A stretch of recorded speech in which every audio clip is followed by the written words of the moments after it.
కనుక ఇప్పుడు ఆయన అంటున్నారు వందే నమస్కరించుచున్నాను. ఎవరి పనుపున? ఒకరి పనుపున కాదు, మనందరము కూడా ఆ మాట అంటే నోటితో అనడం కాదు, దాని భావార్థమును గుర్తెరిగి ఎందుకు మనం నమస్కరిస్తున్నాము అన్నదాన్ని విచారణ చేసి నమస్కరించాలి. ఎందుకు నమస్కరించాలి? కృతజ్ఞతాభావముతో జీవించు అని వేదం చెప్తోంది. నీకు సర్వ సుఖములను బాహ్యమునందు ఈశ్వరుడు కల్పించాడు. ఆ సుఖములను అనుభవించడానికి జ్ఞానేంద్రియములకు శక్తి ఈశ్వరుడు ఇచ్చాడు. మీరు ఈ రెండు మాటలు పట్టుకున్నారో లేదో నేను చెప్పినవి. మీరు అనుభవిస్తున్న సుఖములు ఏమున్నాయో వాటిని ఈశ్వరుడు బాహ్యమునందు సృష్టించాడు అన్నాను నేను. శబ్దము మీరు నేను సృష్టించలేదు.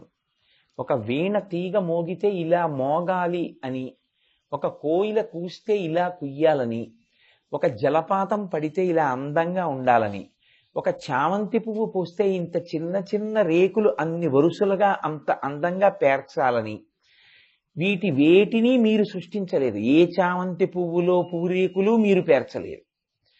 ఏ కోయిలకి పాట మీరు నేర్పలేదు. ఏ పర్వతం మించి పడేటటువంటి జలపాతపు ఝిరిని మీరు నిర్మించలేదు. బాహ్యంలో ఇవన్నీ ఈశ్వరుడు సృష్టించినవి. ఒక యాపిల్ పండుకి అంత అందమైన రంగుని, అంత గొప్ప మాధుర్యాన్ని ఈశ్వరుడు సృష్టించాడు. ఒక మామిడి పండులో ప్రారంభంలో మామిడి పిందెగా ఉన్నప్పుడు వగరు, పండైనప్పుడు తీపిగా మారిపోగలిగినటువంటి శక్తిని ఈశ్వరుడు ఇచ్చాడు. ఈ సుఖములు అని మీరేమంటున్నారో, కంటితో చూసేవి, చెవితో వినేవి, చర్మంతో ముట్టుకునేవి, నాలుకతో రుచి చూసేవి, ముక్కుతో వాసన చూసేవి ఏ ఉన్నాయో ఇవన్నీ ఈశ్వరుడు నిర్మించినవి తప్ప మీరు నిర్మించినవి ఏవీ లేవు. అంతవరకు అంగీకరిస్తారు కదా. బాహ్యమునందు ఇవన్నీ ఈశ్వర నిర్మాణములు. వీటిని అనుభవించడానికి శరీరంలో పెట్టిన జ్ఞానేంద్రియాలకి శక్తి ఈశ్వరుడు పెట్టింది. నా కంటికి చూసే శక్తిని నేను పెట్టుకోలేదు. నేను ఎక్కడా ఏం చలానా కట్టి నా రెండు కళ్ళకి చూసే శక్తిని నేను తెచ్చుకోలేదు.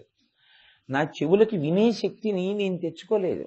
నా చెవులకు వినే శక్తి నేను తెచ్చుకున్నవాడనైతే లోకంలో చెవిటివాడన్నవాడు ఉండకూడదు. కాబట్టి చెవిటివాడు ఉన్నాడు అంటే ఈశ్వరుడు అన్నవాడు ఒకడున్నాడు. చెవినిచ్చి వినగలిగిన శక్తిని వాడు తీసేశాడు. ఈ చర్మానికి స్పర్శ తెలుసుకునే శక్తిని ఈశ్వరుడు ఇచ్చాడు. ఇచ్చాడు కాబట్టి ఈ కంటితో జలపాతాన్ని చూస్తున్నాను. ఇచ్చాడు కాబట్టి ఈ చెవితో కోయిల పాట విన్నాను. ఇచ్చాడు కాబట్టి ఈ చర్మంతో నా కొడుకుని ముట్టుకుని పుత్రగాత్ర పరిష్వంగము చేత ఆనందించాను. ఇచ్చాడు కాబట్టి నాలుక మీద పటికి బెల్లం పెట్టుకుని తీయగా ఉందని సంతోషించాను. బయట జలపాతాన్ని నేను సృష్టించలేదు. దాన్ని చూసి సంతోషించడానికి కంటిలో శక్తిని నేను పెట్టుకోలేదు. నేను చూసినవి, నేను విన్నవి, నేను రుచి చూసినవి అన్నీ ఈశ్వర నిర్మితములు, ఈశ్వరానుగ్రహములు, అనుభవైక విద్యమునందు. ఇప్పుడు ఇవన్నీ ఎవరికి చెప్పి మీరు అనుభవించాలంటోంది శాస్త్రం? మీ కొరకే ఈశ్వరుడు ఇచ్చాడు. అందుకే కదా ఇవన్నీ ఇచ్చాడు. కానీ కృతజ్ఞత అనొక మాట ఉందిగా. ఈ కృతజ్ఞతకు పూజ అని పేరు, ఈ కృతజ్ఞతకు నివేదన అని పేరు. అందుకని ఈశ్వరుడు చూడడానికి కన్నిచ్చాడు కాబట్టి దీపం పెడతాం, పంచోపచారములని చేస్తాం ఈశ్వరుడికి. ఇవి ఎందుకు చేస్తానంటే, అయ్యా నాకు ఈ శబ్ద స్పర్శ రస రూప గంధములు పొందేటటువంటి అదృష్టాన్ని ఇచ్చావు కాబట్టి నీకు గంధ ధూప దీప నైవేద్యాదులనేటటువంటి 5 రకములైనటువంటి గంధ పుష్ప ధూప దీప నైవేద్యములు 5 రకాలైన ఉపచారాల్ని చేసి తీరాలి ఈశ్వరుడికి.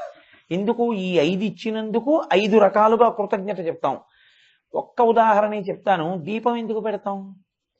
ఈ కన్ను నాకు ఇచ్చావు కాబట్టి ఎన్నో చూస్తున్నాను, కానీ కన్ను బడలిపోతోంది రాత్రికి. మళ్ళీ నేను నిద్రపోతే తెల్లవారేటప్పటికి కంటిలో శక్తి నింపినవాడెవరు? ఈశ్వరుడు. ఆయనకి కృతజ్ఞత దీపం పెట్టడం తప్ప ఆయనకి వెలుతురు లేదని కాదు. ఈశ్వర, ఈ వెలుగునిచ్చిన నీకు వెలుగుతో కృతజ్ఞత చెప్తున్నాను. ఈ కృతజ్ఞతాభావముతో అనుభవించిన వాడెవడో వాడు ధన్యుడు. మనం అలా అన్నీ ఆయన పట్ల కృతజ్ఞతతోనే అనుభవిస్తున్నామా? నాది నేను అని అనుభవిస్తున్నాం కదండి. మీరేమో నాకు తెలియదు, నేను మాత్రం నాది నేను, నేను నాది, నా అంతవాణ్ణి నేను, నాది. ఈ కన్ను నాది, నేను చూశాను. ఏడుకొండల వాడిని 3 మాటలు దర్శనం చేశానండి అంటాడు. నువ్వెవరు దర్శనం చేయడానికి? వాడు 3 మాటలు దర్శనం ఇచ్చాడండి అనాలి. నాలిక ఆయన ఇచ్చినందుకు తప్పు మాట కాదా? హనుమంతటి వారికి సీతమ్మ దర్శనం కాల, నమోస్తు రామాయ సలక్ష్మణాయ దివ్యై చ తస్యై జనకాత్మజాయై అంటే తప్ప. ఈశ్వరుడు అనుగ్రహించి నీకు దర్శనం ఇచ్చాడా? నువ్వు ఈశ్వరుణ్ణి దర్శనం చేశావా?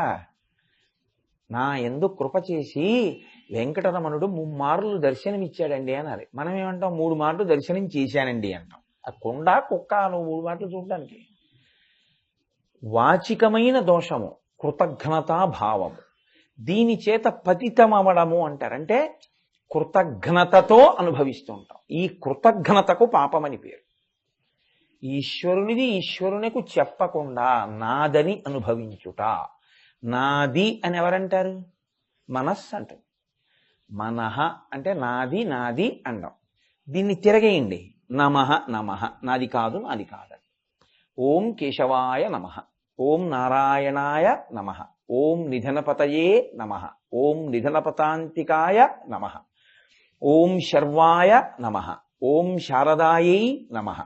ఓం అంటే అకార ఉకార మకారములతో మీకు ఈశ్వరుడికి ఉన్న సంబంధాన్ని చెప్పి ఒక నామంతో భగవంతుణ్ణి పిలిచి ఈశ్వర ఇది నీది కానీ నాది కాదు అని చెప్పడం నమః.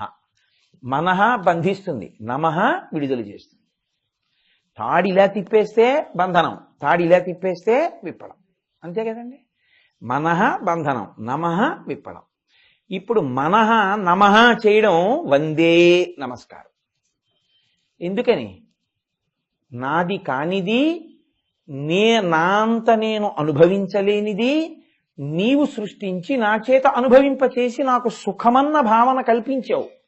కానీ అది నీవిచ్చినదన్న భావన నా యందు లేదు. నాకు కొడుకు పుట్టాడంటాను, ఈశ్వరుడు నాకు కొడుకుని కృప చేశాడనలేను.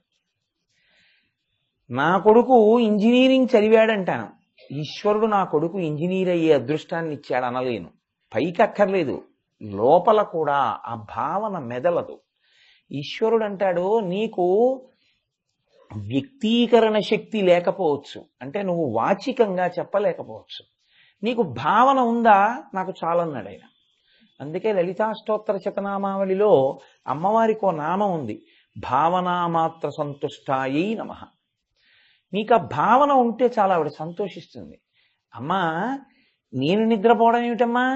యాదేవీ సర్వభూతేషు నిద్రారూపేణ సంస్థిత నమస్తస్యై నమస్తస్యై నమస్తస్యై నమో నమః. రాత్రి నేనా నిద్రపోయిన వాడిని? అమ్మా ఎంత చక్కటి నిద్ర పట్టించావమ్మా. మీరు వెంటనే ఎవరి దగ్గరికో వెళ్ళి లేపి ఏమండో అమ్మవారు రాత్రి మంచి నిద్ర ఇచ్చిందని చెప్పక్కర్లేదు. మీరు మనసులో అనుకుంటే చాలా ఆవిడ ఎంతో సంతోషిస్తుంది.